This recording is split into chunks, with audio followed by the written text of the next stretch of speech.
the previous episodes of Built By, we are giving you a tour on the projects that are recently built by us.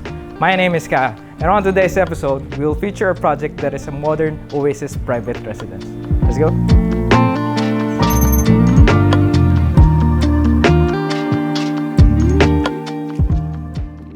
The architectural style of this project is a modern Oasis design.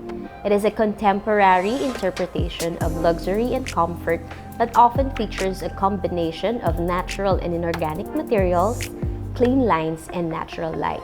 Modern Oasis, we wanted to feel like it's airy, it screams luxury, but there's a home vibe into it. The color palette that we chose, specifically sa interior niya, yung sophisticated na kulay, neutral colors lang. Everything is seamlessly designed the way that it feels like a sophisticated, modern vacation house. When you enter the door, what you'll see is just the living area, the stairs, and the swimming pool behind. So yun lang. It's really an Airbnb vibe. Relax ka lang, diba? Pero you wanted to do a layout na parang the normal household, diba? Yung bahay pa rin siya. But before we begin to our walkthrough, if you're new to our channel and haven't subscribed yet, please click the subscribe button and the notification bell to stay in the loop on the projects that we release. So this property, ang lot area nito is around approximately 400 plus square meters. Tapos yung total square meters ng floor area is around 360 square meters. Ang design style, as explained ni architect, no, it's a modern contemporary na medyo may hint ng tropical kasi yung property itself, it is surrounded by trees. Tapos itong lot nito is actually slope yan. So from here, itong level niya na to, pataas yan hanggang sa likod. Siguro mga yung itataas niya, mga isang palapag. So sobrang taas, we have to cut it out. Kaya makikita niyo dito sa ating entryway, medyo step na yan, no? By the way, itong gate natin is automated gate. So it slides through, papasok dito. Let's go inside. And this one, we have yung ating two-car garage. So ito, may mga motor na si client dito and then they're going through the service area. So dito, makita nyo, ayan, step na siya, no? So ayan, makikita nyo na pataas na tayo yung lot natin. So, pero ito, yan na yung floor level na ginamit natin. Yan na talaga yung floor level. Diretso na yan. So dyan tayo nagsimula mag-cut nung lot na to. Kinat na natin siya dito para mag-flat na siya, mag-level na siya. So ginamit natin yung dynamics ng lot niya para may style and drama itong bahay na ito. Nag-cut and fill tayo. So kinat natin portion doon, finil natin dito para tumaas to. So yan. Itong square meters nito is around 30 square meters. Ito ang entrance natin.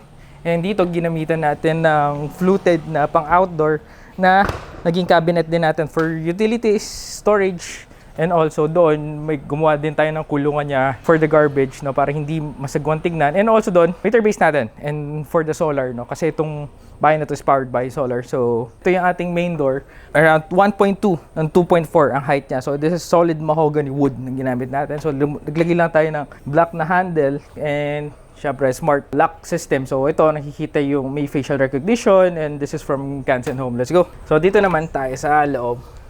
This is the hallway, pagpasok mo din yung foyer and you will be greeted agad dito na makikita mo agad yung view, so very open and this is yung living room niya. But before that, dito meron tayong shoe storage and also yung powder room.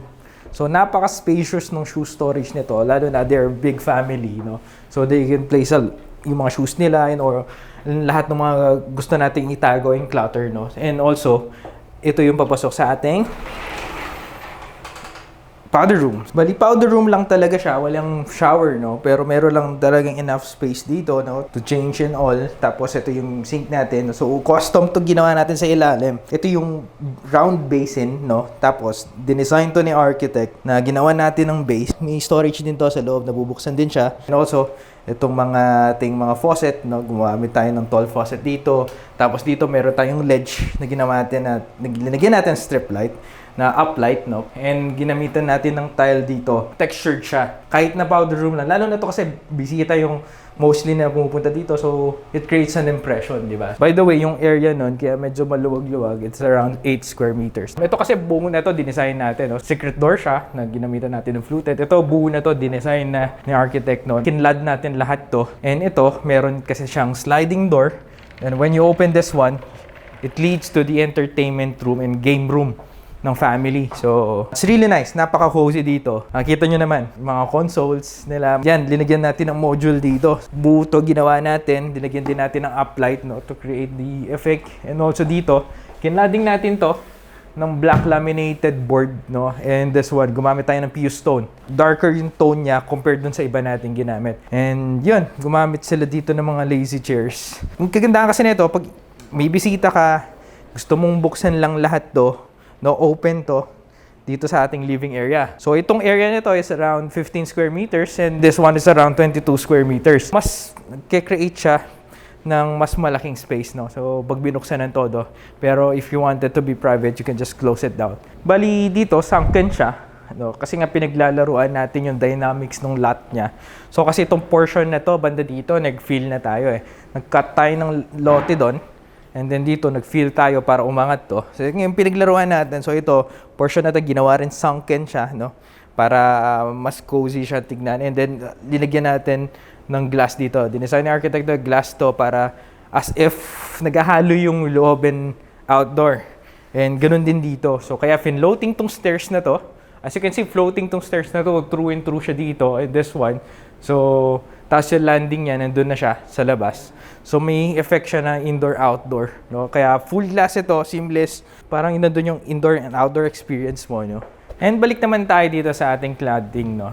Kinlad natin tong area na to kasi to create more space dito sa atin. So tinago natin kasi itong aircon natin. So hindi mo mapapansin, pero ito gumawa tayo ng parang grills dito. In-incorporate natin sa module natin, sa takip ng module natin. Hindi mo na kailangan buksan to all the time na nakasindi yung aircon. And also, may additional storage side dito, wifi, mga gusto nyong itago, nandito pa. Alright? Lagay din tayo ng fused stone na linagyan natin ng ilaw sa gilid, no, ng cove light. So, and then strip light dito, incorporated, may aluminum profile tayo ulit. Yes, ito, iba yung color nito compared dun sa entertainment. Ito, this is lighter tone. So, medyo white na to. Ivory na siya. So, by the way, yung mga ilaw na ginamit natin dito, no, makikita nyo na yun sa mga previous projects namin na hindi na masyado gumagamit ng typical lighting. So, ito, mga 5 valve, ginagamit natin yan. And also this one, ito mga anti-glare. So, kung titignan nyo dyan sa malayo, kala nyo hindi nakasindi. So, parang nakapatay lang sila. Pero nakasindi talaga sila. Makita nyo yung effect niya na maliwanag pa rin siya. It's around 10 watts pero hindi mo makikita yung glare niya. No? So hindi sabog or kalat. So nandun yung drama dun sa lighting natin. And also, dun sa cladding na ginawa natin, seamless yan from dito sa cladding na ginawa natin. Seamless yan papunta na sa modules natin sa kitchen. Dito yung center island natin. Ginamitan natin to ng quartz na gray. Fluted dito sa ilalim. Storages, drawers. And dito, module din to. Tapos in-incorporate natin tong fridge, no, na Sub-Zero na from client. So, this one complete to sa mga wire baskets pa rin. So, dahil nandito yung cooktop natin, no, nandito yung spice rack natin. Alright? And this one, nandito rin naman yung ating mga wire baskets. No? So, pag naghugas ka, madali silang i-place, no? Tapos ito naman ang ating sink. So ito ni mostly ginagamit natin, no, sa mga ginagawa natin. Mga sink ngayon may mga iba ng features, no? So ito mga panlinis ng baso. Napakadaming function na. And then this one is connected to distilled water. Ito soap dispenser lang to. Dito naman yung ref nila and also yung iba pang appliances. Nag-incorporate tayo dito ng built-in oven, microwave, iba pang panluto. So ito yung pinaka-coffee nook nila dito, no? So itong background na to is actually bronze glass na linagay natin sa backing niya. Kung mapapansin nyo, very seamless kasi itong design ng kitchen, no? So hindi mo mapapansin, this is not a cabinet. Door kasi talaga siya for the service area and also the pantry. So dito, para hindi wasted yung space, naglagay pa rin dito ng shelves, no? Ng pantry shelves pa rin si architect. So incorporated kasi yan doon sa module natin. Ito, so kung di mo lalagyan na ganyan, waste lang ng space, no? Sayang. And dito, ito yung pinaka-pantry natin, no? So yung meron tayong mga organizers dito, mga baskets pa rin, no? So open lang siya.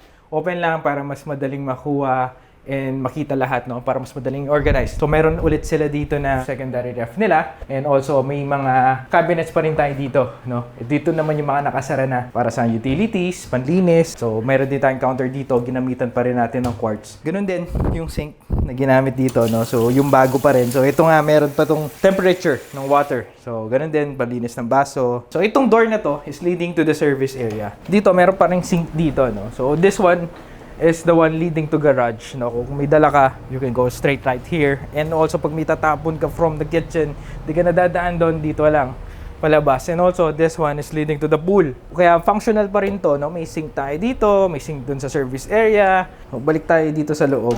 So, ito, nagko-collapse lang tong table na to, pero pag napapalaki siya, no, para pwedeng dito na lang din sila kumain, no. So, balik tayo sa dining area, no. By the way, ito hindi siya tumatama dito sa ref, no. Meron siyang stopper.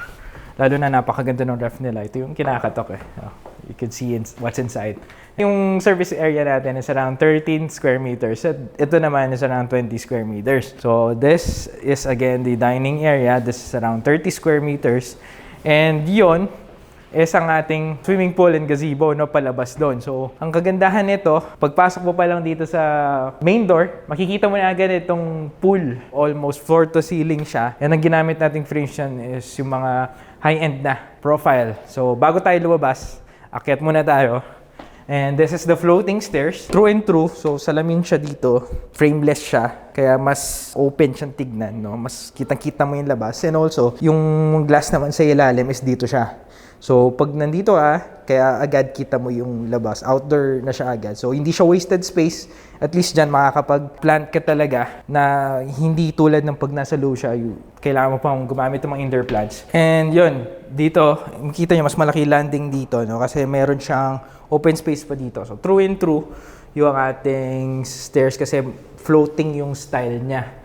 No, so pag dito pa lang, kahit nasa landing ka, bumaba ka lang ng konti, makikita mo na kung sino yun ang nasa main door and nasa living area. And pag tumatawid ka dito, makikita mo talaga na parang floating yung effect ng stairs. And this is the hallway. So malaki yung space niya, no? Kahit na big family kayo, hindi yung parang sobrang sigip ng hallway na parang nagbabanggaan kayo. Right here, we have our bedrooms, no? Boys and girls, so team sila, no? So dinesign din ni architect to, pati yung mga modules niya. So this one is the boys room. So for sa mga magkakapatid na boys, dito sila. So kaya makita nyo, very manly yung design. The color scheme, ginamitan dito ng parang net. So parang kahit na tumambay sila dyan sa taas, ito yung mga sleeping quarters nila. And also may have display shelves, cabinets, and all. So lahat yan is designed by architect. And also ginawa din natin ang modules and also together with OPS sa furnitures. Right? And this one is the girls' room. So, magkaiba sila. Hindi lang basta iniba yung kulay. Iniba yung design. Ito naman, may mga bunk bed sa taas. So, color pa lang, alam mo na this one is the girls' room. And balik naman tayo dito sa hallway. Dito, meron pa tayong pocket door dito that is leading to the office area, office room nila. So, very maaliwalas yung office nila. Hindi siya yung parang siningit lang sa plan, no? So, very open, maaliwalas kahit nag-work ka dito, magdamag, no? Hindi ka yung parang nakakulong. Alright? By the way, ang area nito is around 8 square meters. Tapos itong dalawa na to is around 22 square meters. So, parehas lang sila, no? So, mirror lang naman din yan sa plan. Wali dito, meron tayo kasing module dito, no? So, parang storage siya and also display shelf, no? Bali, this is actually a door leading to the common toilet and bath, no? So, pagpasok mo dito, so this is the sink, no? And itong faucet natin is linagay dito is actually smart faucet, no? Meron siyang temperature and also meron siyang mga iba't ibang features depende dun sa needs mo. Alright? And nagagalaw siya whatever you want. And ito, ginawa natin to, kinostom natin siya. So this one is styled, no? Ginawa natin siya custom sink. Tapos nilagyan natin ng storage cabinet sa baba para malinis. And yung drain natin, ginawa natin malinis. So, nag-match natin yung kulay ng itong subway tiles natin together with the custom sink na ginawa natin. So, meron tayong outlet dito. Ginamitan natin ng uplight at ginamitan natin itong tile din dito sa wall. And also, lighted na mirror. So, this one is the shower. At ito yung sa toilet. So, magkaiwalay sila. And frosted sila and nalalak. Para at least, kahit na ginagamit yun doon, may makakapag-shower pa rin and all. So, lalo na sa magkakapatid. And also, ito yung shower area. Inangat natin to ng konti dito para may konting ledge. Tapos, nandun pa rin yung continuity ng design with our subway tiles dito. So, yun yung pinaka-design ng shower area. And also, yung shower natin, ginamitan natin ng mga bago na ginagamit ngayon. May mga iba't ibang features na. And also, yan, binigyan na rin nila ng dispenser ni client. Dito naman tayo sa toilet. So, ganun din naman. Same lang din naman yung design, subway, and also yung minatch natin na tile. Gumamit tayo ng bidet na incorporated na dito sa ating toilet. And gumamit tayo ng mga black fixtures para sa lalagyanan natin ng mga tissue. Balik na tayo dito sa ating hallway. No? This one, yung kanina sinabi ko, is the storage cabinets. Napakaraming storage areas nito. And also, display shelves. No? So, meron din tayong mga outlets dyan in case na meron kailangan ng mga lamps and all. Very spacious, very spacious. So, this is the master bedroom. Itong master bedroom nila, very simple lang. Very straightforward lang. Hindi ganun kalaki. Hindi rin naman ganun kaliit, no? Pero it is designed well dun sa needs ng client. So ito, yung kanilang window, no? Na pinalaki talaga para at least talagang kitang-kita yung view ng pool. Napakaganda ng view dito. Yung pool, yung gazebo. If you have guests around, so nakikita mo dito from your master's bedroom. And pwede mo rin naman itong isara. So ito, meron din tayong glass dito na reflective glass, no? Makikita nyo ano yung nasa likod niyan. So, itong headboard is dinesign natin, dinagyan natin ng UPVC panel na medyo rustic yung design nito, medyo dark na rustic ang design nito. Pati yung texture niya, pag nakita mong personal, napakaganda. So, hindi mo iisipin na PVC board. Very straightforward lang. Ito na agad yung closet. Meron ilaw sa loob and simple lang, ginamit pa rin natin yung bronze glass na lagi natin ginagamit and also yung gold natin na handles, no? So, tayo gumawa niyan, tayo nag-powder coat niyan. And this one is the door leading to the master toilet and bath. So, ito yung sink na kinostom din natin, no? Ginamit naman natin dito white kalakata. And dito, para magmukhang spacious, ginamitan natin to ng bronze glass, no, na dito sa pader na kinlad natin. Ito, ginamitan natin ng fluted dito. Inverted U yung ginamit. Parang U siya. Hindi siya yung typical na fluted, no, na style. So, iba na siya. Tuloy-tuloy yan hanggang dito sa ating door or window casing. And gumamit pa rin tayo ng uplight to get that effect na hinanap natin. And also, ganun din. Ito, gumamit na tayo ng mga gold fixtures, no. Tinernohan na natin ng gold fixtures dito to terno dito sa ating white kalakata. So, ganun pa rin. Gumamit tayo ng smart na fixtures dito. So may temperature siya dito and naiiba-iba mo rin yung functions niya. And this one is a glass na frosted ang ginamit natin tulad nung kanina. And dito gumamit naman tayo ng parang brass gold na dito, no. So mas napaka-elegante tignan, no. At bagay na bagay siya dito sa kalakata. And also yung shower, no, terno-terno yan. And kaya brass ginamit para hindi ganun kahirap yung maintenance niya. Pag chrome kasi, pag full chrome na parang mirror na, yung stain sobrang hirap tanggalin or i-maintain, no? So, lagi pinupunasan. This one, medyo sakto punas lang. Okay na yan. And also, dito, hindi siya yung typical mounting natin ng window when it comes sa bathroom, no? So, ginamitan na lang natin ng frosted para, syempre, privacy pa rin, no? Pero, ito kasi yung tapat din ng pool. And also, itong kanina na tinuturo ko dun sa tabi ng bedside na mirror, sa labas reflected siya, parang mirror siya. Pero dito frosted siya, no? Pero glass to. So, yun yung tapatan nila. And balik naman tayo dito sa hallway leading sa balcony naman. Ang area nito, master's bedroom, is around 18 square meters. Hindi pa kasama yung banyo. Lahat yan smart doorknobs na ginamit sa lahat ng rooms, no, para mas secure din. And also, itong area na to is the lounge, no. Kaya yan, nandito yung piano nila. Yung piano nila, dito sila madalas tumatambay. Kasi, if you open this one, no, if you full open this one, so yung lounge mo and the balcony is connected, no, somehow. So, nakikreate talaga yung malaking space dito. Nagiging open yung area. Ganda din ng dumambay dito, no, kasi straight from the lounge, tas dito, tapos nakikita mo yung pool. Kahit na may guest ka dito and may guest ka dito, sabay-sabay, okay lang. Napakaganda nung style ng bahay nito. I like it personally, lalo na kung big family kayo. Ito kasi big family sila. Marami silang anak. This one is also good pag marami kang bisita kasi maraming tambayan, maraming launch ng bahay na to. So, meron gazebo, may lanay, meron launch dito, meron living area, sunken area, may entertainment room. By the way, this is a 3-bedroom residence, no? Pero hindi kasama doon, like yung iba pang rooms, like itong office, yung entertainment area, and other rooms pa na utilities. So, balik tayo ulit sa baba para pakita naman natin ang swimming pool and also the gazebo.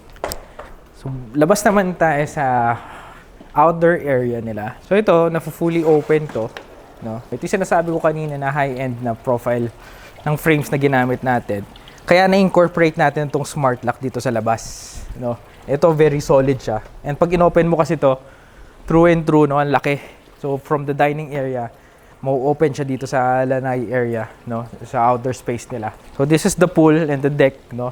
This is around 13 square meters in area. Tapos yung pool nito hindi yung typical pool na ginamit. So medyo parang beach type siya. Ginamitan to ng washed na stones. So create itong shape na kinreate ni architect, no? And ito, meron siyang strip light sa baba. This is the gazebo. May sink pa rin tayo dyan para pag nag-grill, no? Meron tayong sink na rin dyan, may utility tayo dyan.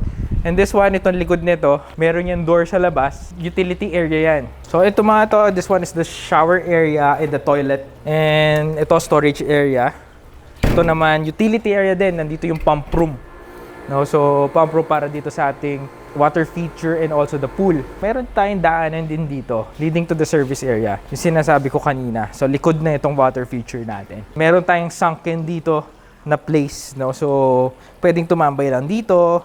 And also may drain dyan para kahit na magkaroon ng tubig yan, hindi. Pero hindi to yung talaga linalagyan ng tubig. Talagang ito is just a place na tambahin lang talaga. Water feature niya na dinesign din ni architect. And also, itong vibes dito parang medyo talagang, parang ka nasa resort, no? So parang villa talaga siya. Ito, ginamitan natin ng natural stones. Tayo nag-install niyan, paikot. And yung sabi ko nga kanina sa likod niya may pinto. It's actually a utility room. So, itong mga switches natin and also yung mga switch para sa mga ceiling fan is incorporated din dito sa stone. So, inukit natin sila para ma-incorporate natin sila dyan. As you can see, meron na silang videoke dahil syempre Filipino tayo, we love singing. So, dito napakalaki pa ng space dito, no? Yung garden space papunta doon sa step garden doon sa harap. So, ito gumawa tayo ng step dito. Tapos ito yung, dito makikita mo yung sa stairs na floating. No, ganito yung itsura niya sa labas. Pwede ka rin maglagay pa ng mga plants dito. The more na na-design yun dito, the more na nadadamay din yung sa loob, no? So, very open, no? So, dito, yung stairs, makikita nyo kung paano yung cladding natin dun sa loob. Ganon din, nakinladded natin dito sa labas. So, yung, by the way, yung ginamit natin dyan is not an actual wood, no? So, ginamitan natin na yan na stone composite material. Pero para siyang wood. It feels like wood, no? Pero cladded lang yan. Pero matibay kasi pang flooring talaga yung stone composite na yan. Kahit nandito ka, very open, makikita mo talaga yung loob, no? So, kahit saan ka pumunta sa bahay na to, that's what I like about this house. Is kahit saan ka pumunta na angulo, napakaganda, napaka-aliwalas, no? Lahat may design, lahat may elements, kahit na hindi rin naman over-design, no? Very simple lang. And yun, makikita nyo na yung feature dito, yung sinasabi ko kanina, step garden. So, ang ganda nito, lalo na paggabi. Kita nyo kasi may mga ilaw yan, illumination yan, step garden. Alright, so, balik naman tayo sa loob for recap. Let's go.